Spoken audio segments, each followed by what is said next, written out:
What's going on, world? Logan Farrar here, licensed mental health therapist. You guys are now tuned into the Weight Room, a mental health and wellness podcast. And today I just want to talk to y'all about child development. If you guys tune into my story and follow me on Instagram, TikTok, or whatever, I've been heavy on child development this week because it's our duty as parents to pour into our children. But before we pour into our children, we got to pour into us. We have to be mindful of our bad habits and our issues and be sure not to give it to our children. And that's the recipe. Whatever hurt you in the past, growing up as an adult, fix it. Be mindful, digest it, understand it, self-reflect. If you don't like it, then fix it, because those are the habits that you're pouring into your child.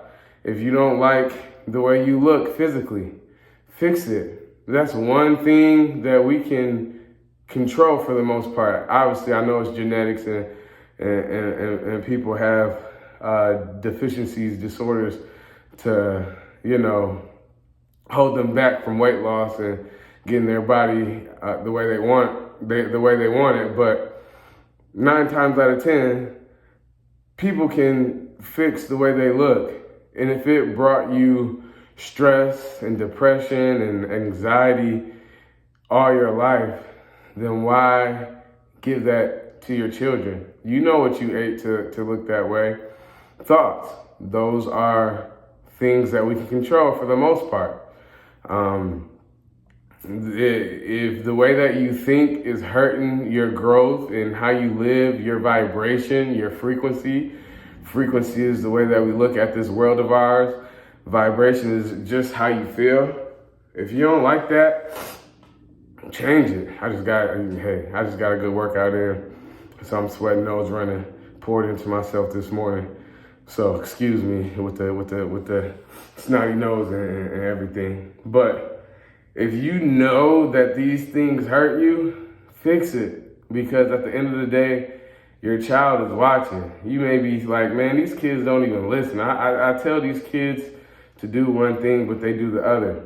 Yeah, they don't. They're kids, but they mirror the behaviors that you mirror. They look at what you do and they do it. They take it to school. They might not do it in front of you, but they're going to take it to school and cuss their teachers out if you do it. If you cussing their daddy out, their mama out, whoever around them out, they're going to take that to school and mirror that type of behavior 9 times out of 10. So you have to be mindful of what you do. I talk to parents every single week, and they're like, I don't know where they get this behavior from. They don't want to do nothing. They don't want to go outside. They don't want to do this. Do you do it? Are you active? Are you positive? Do you have quotes in your home to mirror positive thinking and positive feelings and positive behaviors? Are you doing what you can do to create the best, to change your bloodline, to create the best version of yourself so you can overflow your cup, so you can pour into your child? Are you really doing all that? I guess I can do a better job at that. I am pretty negative because I've been through a lot. You cannot look at the past. You can't change it. It already happened. People talk about depression this, depression that. It's because you're always looking at it in the past. You're sad for 2 weeks straight, which is the criteria for major depressive disorder.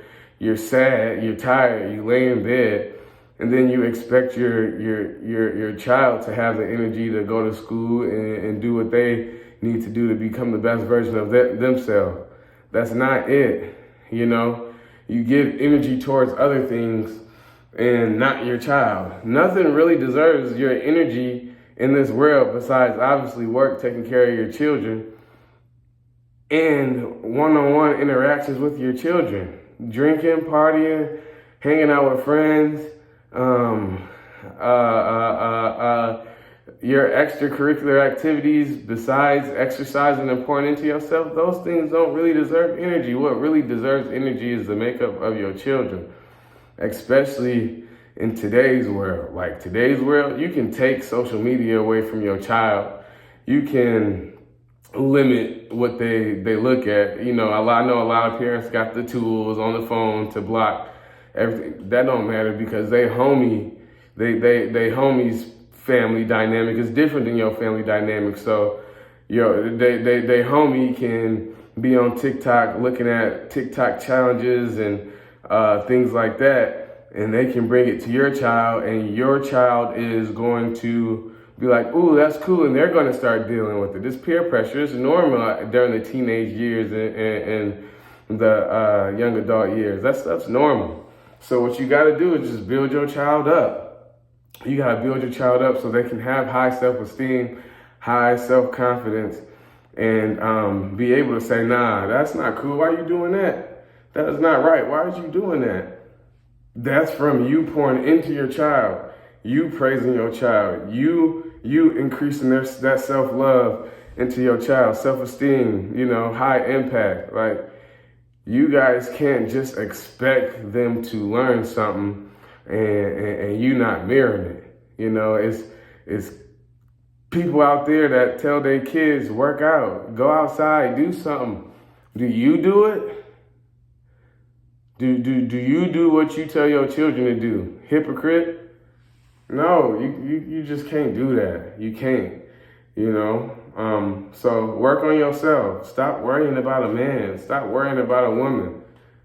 Worry about yourself so you can understand the negative habits that put you in your current being and change it so you can change your bloodline, so you can improve yourself, your inner circle. And, hopefully they adapt them habits and be the best version of themselves throughout the rest of their life and give it to, the people that come in front of them that need those type of skills and tools.